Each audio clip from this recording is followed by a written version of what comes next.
Assalamualaikum warahmatullahi wabarakatuh. Selamat malam. Berjumpa kembali dengan saya Gofar Rahmat Ghazali yang kali ini akan melaksanakan atau membuat tugas untuk hukum internasional dalam bentuk YouTube dengan tema efektivitas hukum internasional. Untuk judulnya sendiri, saya akan memilih mengenai yang lagi tren atau lagi trending, yaitu Greenland milik siapa, ya. Adalah sebagai pembuka pembahasan yang lebih dalam, yang mempunyai latar belakang masalah pembahasan karena adanya konflik tentang Greenland. Namun intinya Greenland itu bukan properti, ya. Dan untuk sebagai pengantar masalah di sini, menjelaskan posisi Greenland saat ini merupakan statusnya de jure. Greenland itu merupakan bagian dari kerajaan Denmark dengan dasar hukum PCIJ tahun 1993 dan Self Government ACT 2009. Kemudian yang menjadi tesis atau pertanyaan adalah mengenai efektivitas hukum internasional itu sendiri, yang nanti kita akan bahas di bab selanjutnya. Kemudian untuk tujuan presentasi, mengetahui bahwa Greenland adalah wilayah Denmark, ya, secara yang tadi statusnya de jure, masuk wilayah Denmark, jadi tidak sepatutnya untuk dikuasai atau diduduki negara lain. Kemudian akan kita bahas juga mengenai relevansinya. Topik efektivitas memiliki relevansi dengan kedaulatan hukum internasional. Jadi yang perlu dibahas sebagai bentuk pembelajaran, bahkan untuk pengetahuan yang berujung pada pengetahuan tadi, berujung pada sebuah tesis atau pertanyaan mengenai efektivitas hukum internasional. Selanjutnya akan mengenai pembahasan, ya. Selanjutnya mengenai pembahasan, tujuannya pembahasan ini adalah untuk membedah fakta bahwa hukum dan tantangan keefektivitasnya hukum internasional, maksudnya seperti itu. Yang kita tahu sebagai Greenland sendiri statusnya de jure, kepemilikan secara hukum. Jelas bahwa Greenland adalah bagian dari kerajaan Denmark yang berdasarkan dari putusan Permanent Court of International Justice, ya, Permanent Court of International Justice. Namun pada tahun 2026 ini ditentang oleh geopolitik baru. Kemudian komponennya, pemaparan teori dalam bingkai efektivitas hukum internasional 2026, ya. Ada beberapa teori seperti teori realisme yang tokohnya Hans J. Morgenthau, artinya kaum realis yang berbicara secara realistis atau realisme, sangat skeptis terhadap hukum internasional. Jadi Hans J. Morgenthau sangat skeptis terhadap hukum internasional. Yang inti dalam teori ini adalah negara bertindak dalam kepentingan kepentingan negara dan hukum internasional yang efektif sejauh ini dengan kepentingan yang besar. Jadi negara takut atau skeptis tadi karena ada kepentingan yang lebih besar.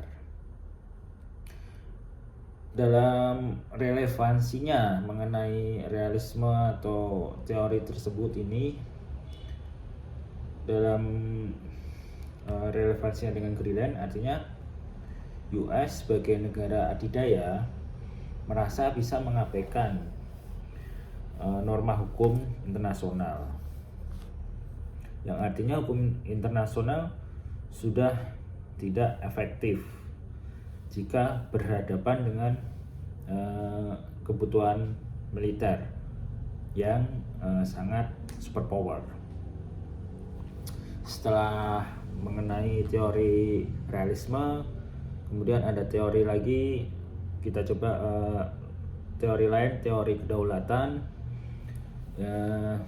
Tokohnya adalah Jean Bodin, yang berarti mengenai kedaulatan. Kedaulatan adalah kekuasaan tertinggi yang tidak dapat dibagi-bagi. Artinya bahwa semisal bahwa Greenland itu adalah wilayah Denmark yang tadi secara de jure, bahwa kedaulatan itu memang milik Greenland, memang milik Denmark, Jadi sangat bahwa kedaulatan ini tidak dapat dibagi,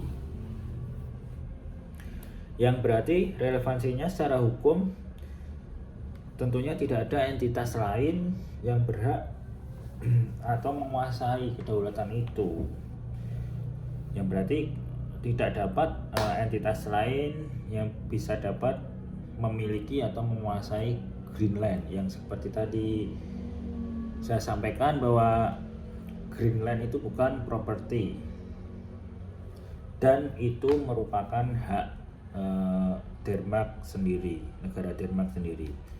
Kemudian mengenai teori realisme, teori kedaulatan Jean Bodin, kita akan beranjak ke mengenai analisis mengenai Greenland.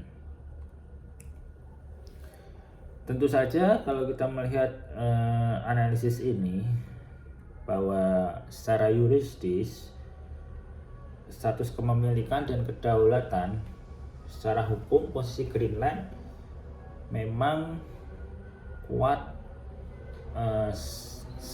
milik Denmark, namun rentan dengan politik yang de jure hukum. Secara de jure hukum wilayah otonom, bahwa Denmark adalah wilayah otonom kerajaan Greenland adalah wilayah Denmark. Statusnya ini tidak dapat diganggu gugat tanpa amandemen konstitusi Denmark sendiri atau persetujuan parlemen Greenland, Inatsisartut, ya, parlemen Greenland Inatsisartut. Dimensi yuridis, kemudian jurisprudensinya, putusan Permanent Court International Justice PCIJ 1993 dalam kasus Eastern Greenland telah menjadi presiden permanen bahwa Denmark memiliki kedaulatan penuh atas wilayah Greenland tersebut. Kemudian ada Self-Government Act 2009 memberikan hak kepada rakyat Greenland untuk merdeka. Jadi dalam instrumen otonomi tersebut bahwa rakyat Greenland diberikan hak untuk merdeka melalui referendum, yang berarti yang saya bilang dan sampaikan tadi bahwa Greenland merupakan bukan properti yang bisa diperjualbelikan. melainkan mereka dapat menentukan nasibnya sendiri, self determination ya. Kemudian adanya dimensi geopolitik ya. Dalam studi kasus ini adanya dimensi geopolitik seperti mencairnya Arktik pada 2026 yang ekstrim membuka jalur perdagangan, yang berarti Greenland menjadi gerbang, ya kan? Kemudian adanya ketakutan US, ketakutan US jika Greenland ini dikuasai oleh Tiongkok atau Rusia. Jadi daripada yang mana ini istilahnya cepet-cepetan, yang mana lebih cepat nih, caplok lah bahwa Greenland caplok oleh US. Adanya juga studi kasus ini adanya krisis mineral karena di tengah perlombaan teknologi hijau, posisi Greenland atau Greenland sendiri sangat vital bagi industri baterai dan pertahanan US. Jadi makanya dia takut apabila Greenland sendiri dikuasai oleh Tiongkok atau Rusia. Studi kasus lainnya adalah keamanan nasional, bahwa AS membiarkan Greenland jatuh ke dalam pengaruh investasi, atau artinya US memiliki kontrol dalam Greenland ya, mengatasnamakan untuk keamanan nasional, istilahnya begitu.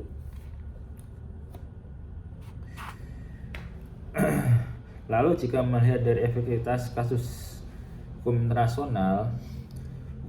internasional efektif mencegah US untuk mencaplok Greenland. Nah, kemudian yang saya bilang tadi atau yang saya sampaikan tadi, adanya ketakutan jika US dilarang untuk mencaplok Greenland karena berkaitan dengan perang, yaitu perang tarif. Ya, karena apabila negara lain atau tidak setuju, mereka akan takut karena kekhawatiran dinaikkan tarif oleh US. Perangnya bukan melalui senjata lagi, melainkan perang yang bersifat tarif. Nah, ini sangat merepotkan bagi negara-negara yang mengekspor ke US. Lalu ada beberapa pendapat para ahli yang saya sampaikan tadi mengenai realisme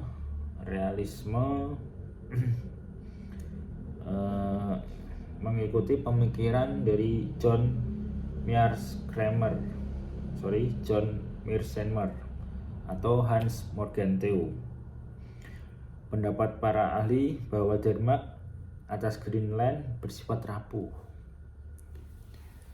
Kita kupas mengenai beberapa pendapat ini, bahwa memang untuk posisi Greenland rapuh. Saya setuju, karena dalam hal ini US memiliki kuasa penuh atau kendali penuh berkaitan dengan perang tarif tadi. Satu itu. Yang kedua, ada kekhawatiran bahwa apabila melawan akan menimbulkan perang. Artinya untuk cari amannya, menurut saya pribadi dan perspektif saya, bahwa realismenya bahwa mending Sementara untuk Greenland memang rapuh. Artinya tidak ada perlawanan atau minimal diplomasi untuk mencegah US menguasai Greenland. Di samping itu ada perspektif formalisme. Tokohnya adalah Malcolm Shaw dan almarhum James Crawford, bahwa Greenland sudah final dan bukan wilayah tak bertuan. Artinya status secara legalitas, secara de jure bahwa Greenland merupakan wilayah dari Denmark, yang berarti tanpa tuan. Jadi pendapat para ahli ini sangat relate untuk dijadikan sebuah pemikiran atau masukan bahwa memang Greenland sendiri merupakan suatu wilayah yang bukan tak bertuan. Lanjut, dalam penerapan hukumnya menggunakan prinsip uti possidetis juris. Nah, kita membahas mengenai penerapan hukum. Prinsipnya uti possidetis juris atau kedaulatan wilayah. Yang secara hukum internasional kedaulatan Greenland sudah final dan mengikat. Sudah, berarti sudah. Tidak ada lagi perdebatan mengenai bahwa Greenland itu sudah final, bahwa Greenland sudah jadi milik Denmark, bahwa secara keputusan tadi bahwa Greenland memang wilayah Denmark.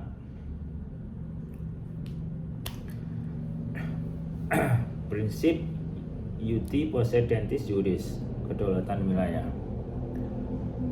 Namun ada efektivitasnya di sini, bahwa sangat efektif memang selama Denmark tidak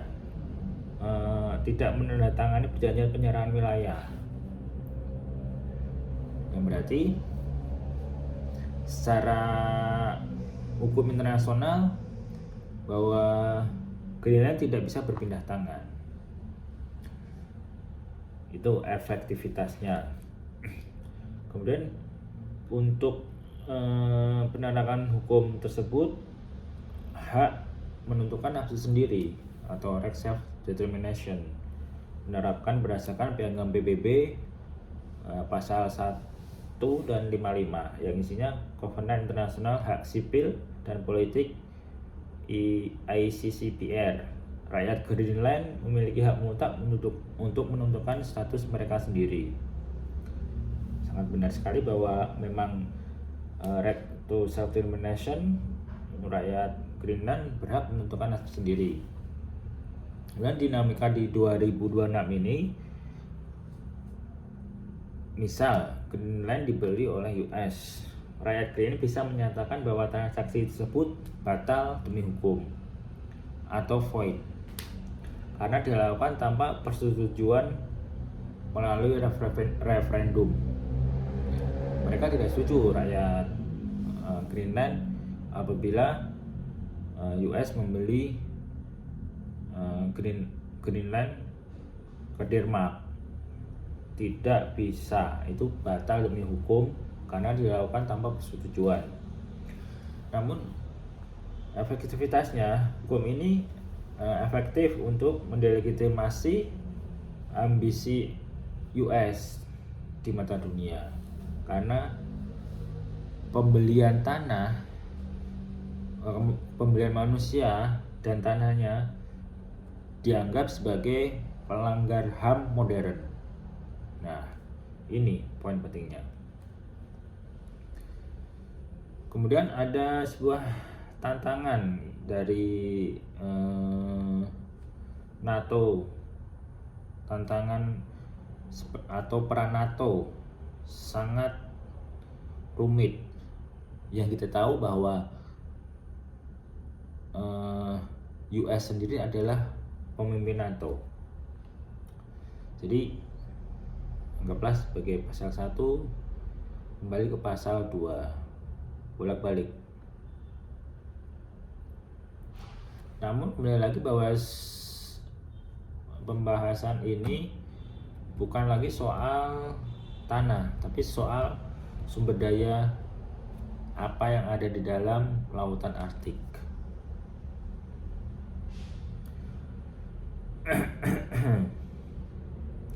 Kemudian yang melanjut mengenai tantangan tadi seperti yurisdiksi ekstrateritorial, bahwa AS sering menggunakan hukum domestiknya sendiri seperti sanksi ekonomi yang saya tadi bilang, bahwa sanksi-sanksi kenaikan tarif, perang tarif tadi untuk menekan entitas asing. Bagaimana yang kita lihat bahwa US sering melakukan menghalangi investasi negara lain, terutama terutama Tiongkok. Secara hukum internasional ini adalah pelanggaran kedaulatan, namun sulit dihentikan karena tidak ada otoritas yang menghukum AS secara langsung. Yang kembali ke tadi bahwa pasal 1, pasal 2, peran NATO ini sangat rumit untuk dibahas karena US sendiri merupakan pemimpin NATO. Solusinya yang untuk semuanya ini adalah tergantung pada sebuah